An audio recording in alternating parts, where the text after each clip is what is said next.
இன்றே டவுன்லோட் செய்து உங்கள் ஃபேவரட் ஷோக்களை என்ஜாய் பண்ணுங்க. என்னாச்சுமா? ஒரு முக்கியமான விஷயத்த மறந்துட்டு போயிட்டீங்க. என்னது? இல்லையே, எதுவும் இல்லையே. எல்லாம் இருக்கே. அது இல்ல, உள்ள நீங்க பேசிட்டு இருந்தீங்கல்ல, அதுக்கு பதில் வாங்காம போனா எப்படி? நாங்க ஒண்ணும் சொல்லலையேம்மா. அக்கா, பொய் சொல்லக்கூடாது. நீங்க பேசின எல்லாத்தையும் நான் கேட்டுட்டு தான் இருந்தேன். ஒருத்தங்க வீட்டுக்கு வந்து அவங்க வீட்டுக்குள்ளேயே உட்கார்ந்து அந்த குடும்பத்தை பத்தியே இவ்ளோ மட்டமா பேசுறீங்க. அதுவும் ஏன் புருஷனை பத்தி இவ்ளோ மட்டமா பேசுறீங்க? சேச்சே, அப்படியெல்லாம் இல்லம்மா. வெற்றி தங்கமான புள்ள. பாரா, குறுக்க நிறுத்தி கேள்வி கேட்கவும் ஒரு பிரயோஜனமும் இல்லாத டம்மி இப்போ தங்கமான புள்ளையா தெரிகிறாரா? வெற்றியை பத்தி உங்களுக்கு என்ன தெரியும்?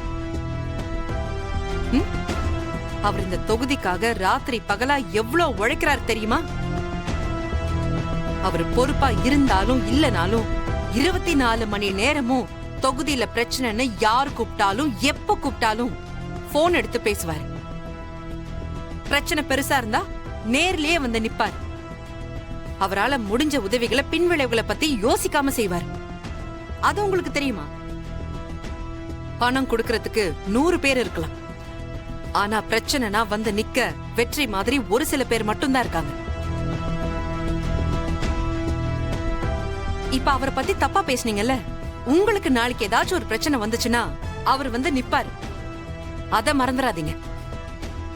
அந்த மாதிரி உங்களால பண்ண முடியுமா? முடியாது. ஒருத்தரை பத்தி தப்பா பேசுறதுக்கு முன்னாடி அவங்கள பத்தி தெரிஞ்சுக்கிட்டு பேசணும். உங்க வயசுக்கு மரியாதை கொடுத்து நீங்க பேசின அளவுக்கு மட்டமா பேசலாம் எனக்கு தெரியாது. உங்க மரியாதையை நீங்க தான் காப்பாத்திக்கணும். சாரிம்மா, மன்னிச்சிருங்கம்மா.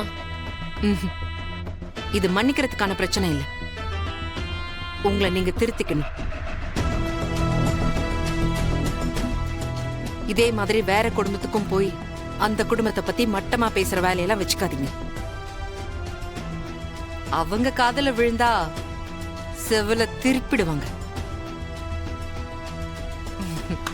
உங்க பொண்ணு கல்யாணத்துக்கு வந்துடுறேன், போயிட்டு வாங்க. சரி வாங்க.